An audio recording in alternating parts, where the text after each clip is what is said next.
बहुत बढ़िया, बच्चों ने बहुत अच्छा काम किया। I think all of them from a performance point of view, और राकेश जी ने I think visually also extraordinary, जो नैरेटिव था, द पास्ट, द प्रेजेंट, जिस तरीके से वीव किया है, story, screen play, very very good. I think we've got a good film, very good film, and we've got very good talent जो अब industry को मिलेगी। I think extraordinary, both the boy and the girl, very good. कुछ एक साल पहले आपका भी ऐसा सिचुएशन था, हीरो रिलीज होने वाली थी, अनिल जी से आपकी बात हुई इस बारे में? ऑफ कोर्स हमेशा बात होती है, बच्चों के बारे में हम हमेशा कंसर्न रहते हैं और चाहते भी कि दे डू वेल, एस्टैब्लिश हो, और I think Anil should be a very happy man today. Anna, इस इवेंट से हट के अगर बात करें, एक करंट टॉपिक चल रहा है, पाकिस्तानी एक्टर्स को बैन किया जा रहा है, many are supporting it, many are against it, Suresh Shetty का क्या कहना है? तो मेरा यही कहना है कि the government takes the best decision. अगर ये डिसीजन है कि कुछ समय के लिए, जब तक ये सिचुएशन सेटल ना हो, यू नो, उन्हें हमारे इंडस्ट्री से दूर रहना चाहिए, तो I think so B it. लेकिन मेरा ये भी कहना है कि जो फिल्में जैसे ए दिल हो या बाकी फिल्में जो हैं जिन्होंने इन एक्टरों को कास्ट किया है, उन्हें रिलीज़ होने से रोकना नहीं चाहिए, क्योंकि ये बाकायदा परमिशन लेके आए थे और हमारे कंसेंट से, हमारे गवर्नमेंट के कंसेंट से, हमारी इंडस्ट्री के कंसेंट से यहाँ आए थे। तो आई don't think the producers or the directors of the film or the distributors of the film should suffer for what is going on. आपने फिल्म देखी, how is the film? The film's beautiful. I think मिर्ज़िया की सबसे बेहतरीन बात यह है that Sayami and Harsh and all the other new talent is looking absolutely wonderful. Rakesh Om Prakash Mehra, when you know that he's invested 2 years in making a film, it's absolutely beautiful to see what he's made. The cinematography is just, it'll blow your mind. It's just wonderful, and because it's a musical, तो जाहिर है शंकर एहसान लॉय ने बहुत ही बेहतरीन music दिया है. Everybody's heard the music already, so I really enjoyed it. Thank you. And if you talk about you professionally, what's keeping you busy? I have a very interesting audio show, a podcast that's starting on the 4th of October called No Filter Neha. And the first person to come on my show as a guest is Karan Johar. We've already recorded it, and I hope that everybody listens to it. It's on Savan, and on the 11th of November, I also have a film coming out called Mo Maya Mani. मैं सबसे पहले पूछना चाहूँगा, Mirza film के लिए आपको offer आया था तो कितनी एक्साइटेड थी? क्योंकि राकेश ओम प्रकाश मेरा जो भी पता है कि कितने मतलब बड़े फिल्म मेकर्स हैं, रंगदे बसंती से फिल्म बनाए हैं, तो जब आपको चुनाव किया गया इस रोल के लिए तो आपको सोचना पड़ा या आपने फ़ौरन हाँ कर लिया इस रोल के लिए?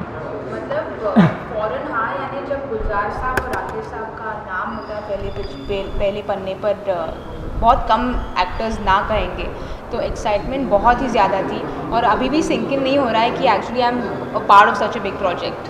लेकिन आज के दौर में अगर देखा जाए तो पिछले 10 साल में आपको लगता है कि लोगों का माइंड सेट चेंज हुआ, क्योंकि फिल्म को अब लोग एंटरटेनमेंट के तौर पर देखते हैं, ज़्यादा वो उसमें दिमाग लगाना नहीं चाहते, मतलब इंटेलेक्चुअल पॉइंट ऑफ व्यू नहीं देखते हैं। तो इस तरह की फिल्म जो कि काफ़ी हट के है, ये कोई आम मसाला फिल्म नहीं है, आपको कोई एप्रीहेंशन था कि इस फिल्म में? सर एक्चुअली मुझे ऐसे लग रहा है पिछले 5 सालों में ये बहुत चेंज हुआ है, यानी जो मसाला फिल्म्स होती थी आजकल उन्हें थोड़ा बहुत रिजेक्शन महसूस हो रहा है इंडस्ट्री में, और films like Neerja, Kapoor and Sons, Udta Punjab हो, हाईवे हो, so films like these which are very content driven, these films are working. तो मेरी बस अभी यही इच्छा है कि आप film also connects with audience. और ये मतलब अगर सब्जेक्ट बात करें तो इसका बेसिकली सब्जेक्ट क्या, रोमांटिक लव स्टोरी क्या कहा जा सकता है इस फिल्म को? तो ये फिल्म जो राकेशों ने बनाई है, it's a very different film in इस वे, बहुत रोमांटिक फिल्म है। इट्स मिर्ज़ा और साहिबान की जो कहानी है उससे इंस्पायर्ड ये फिल्म है, where the story plays out in 2016, एक कंटेम्प्रेरी कहानी है। और गुलजार साहब ने जो लिखा है it's been woven through in a musical way, तो ये फिल्म जो है it's a romantic musical, if I can put it that way. और म्यूज़िकल की बात करें तो म्यूज़िक एस्पेक्ट कितना स्ट्रॉन्ग रहेगा इस फिल्म में, मतलब म्यूज़िक कितना कनेक्ट करेगा व्यूअर्स से फिल्म के हिसाब से, सब्जेक्ट के हिसाब से? तो the response that I have gotten so far, मतलब एवरीवन यूनानिमसली हैज सेड कि this is maybe one of the best albums of Shankar Ehsaan Loy. And मैं ये नहीं कह रही हूँ क्योंकि I am a part of this film, but I genuinely believe that is one of their best albums, क्योंकि इतने डिफरेंट वेरिएशंस है, मतलब क्लासिकल म्यूज़िक है, जैज़ है, EDM इलेक्ट्रॉनिक म्यूज़िक को मिक्स किया है. दलेर पाजी हमारे फिल्म के सोल है. So I feel the music of this film is the soul of the film. Harshvardhan की बात की जाए, लेजेंडरी मतलब अनिल कपूर के बेटे हैं, आप दोनों में कैसा इक्वेशन था शूटिंग के दौरान? मतलब एक फ्रेंडली रिलेशन करते हैं या इंस्पायर करते थे एक दूसरे को जब आप कोई एक्ट करते थे कोई पार्ट को? तो हर्ष और मेरी जो जर्नी रही है अभी 3 सालों की जर्नी रही है, क्योंकि हम इस फिल्म पर 3 सालों के लिए काम कर रहे हैं. तो we kind of really grown close as friends. और I found a friend for life in Harsh. He is somebody who's taught me so much, क्योंकि वो इतने मेथड एक्टर है, वो इतने डेडिकेटेड है. अगर मैं कह सकती हूँ कि आमिर सर के बाद जो परफेक्शन की बात होती है, तो I think Harsh falls right after Aamir sir regards to percent. Harsh, सबसे पहले तो कंग्रेचुलेशंस. जितने भी लोग अब तक फिल्म देखकर बाहर निकले उन्होंने सबने आपकी तारीफ़ की, फिल्म की तारीफ़ की है. So how is it feeling? I am feeling very accelerated now, क्योंकि ये एक्चुअली मेरी पहली स्क्रीनिंग थी. कल रात Amit ji, Ronnie sir, Sid sir, sorry, Waheeda ji, they all saw the film, they loved it. 28th को कास्ट और क्रू थी. आज मेरी पहली स्क्रीनिंग थी और मेरे कोर फ्रेंड्स जो भी आ सकते थे आज, they came, they were kind enough to come. और मेरे बहुत सारे फ्रेंड्स हैं जो जैसे Varun Alia and all in Guwahati for ISL, so they should be watching the film in the next few days. But the turnout was great and people have really loved the film. And I'm talking about very honest people. For example, Vikramaditya Motwane, I'm working with him, he's very, very honest. And हम लोग ने कुछ बहुत अलग करने की कोशिश की है. एक लव स्टोरी है जो म्यूज़िक के थ्रू टोल्ड है. So it's a musical, it's a proper musical. And it's a very visual film and emotionally it's a very simple story. So it'll be very exciting to see how the audience reacts to this kind of a film, because it's very different. So I'm very happy right now, very, very happy. I'm feeling very relieved, because I've been working on the film for so long and finally now people are seeing it and sharing their thoughts with me, and that's why I became an actor, is to kind of make good films and try and do something different and then talk to people and take their feedback and see what they think.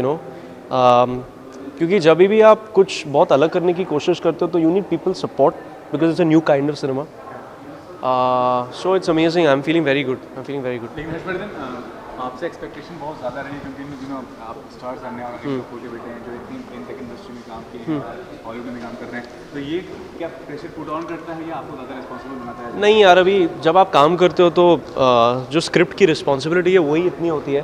तो पहले आप हर दिन जब सुबह उठते हो, वो जो टास्क है आपके किरदार बनने के, आप उन चीज़ों पे कंसंट्रेट करते हो. तो प्रेशर वेशर की बात इन चीज़ों के लिए, मतलब आप सोचते नहीं हो इन चीज़ों के बारे में. तो I don't really think about that and I think the film is shaped up really well.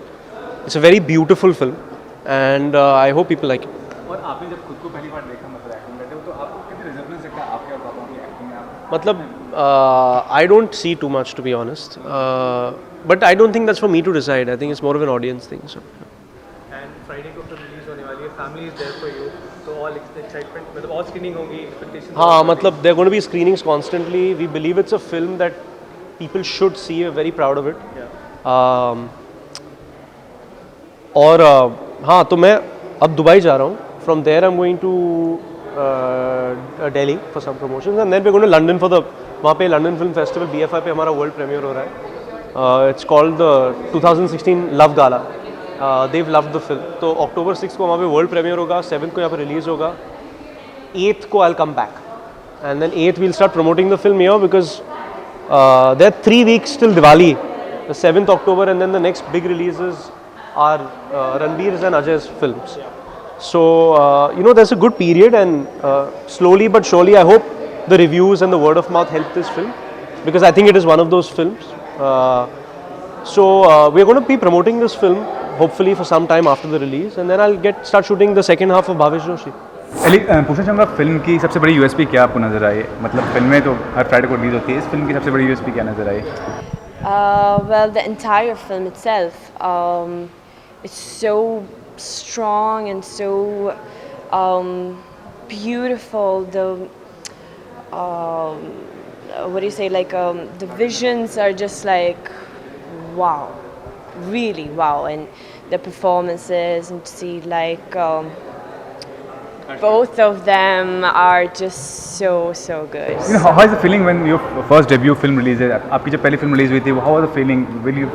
Well, मैं actually Big Boss के घर में थी, so my feeling was a little bit like पता नहीं मैं क्या बोलूँ क्योंकि मैं actually release पे थी नहीं, you know, so yeah, I can't really relate to that, you know, I never got to come for my screenings or you know the premiere or anything as such, so but yeah, obviously you are nervous and you're very excited, you know, because it's like a dream come true, so yeah. And what about your professional engagement? Where are you engaged right now? I mean, doing any projects? Yes, I am preparing myself for something very great and exciting. So don't you want to disclose right now at the moment? I can't at the moment. Let's see when, but yeah.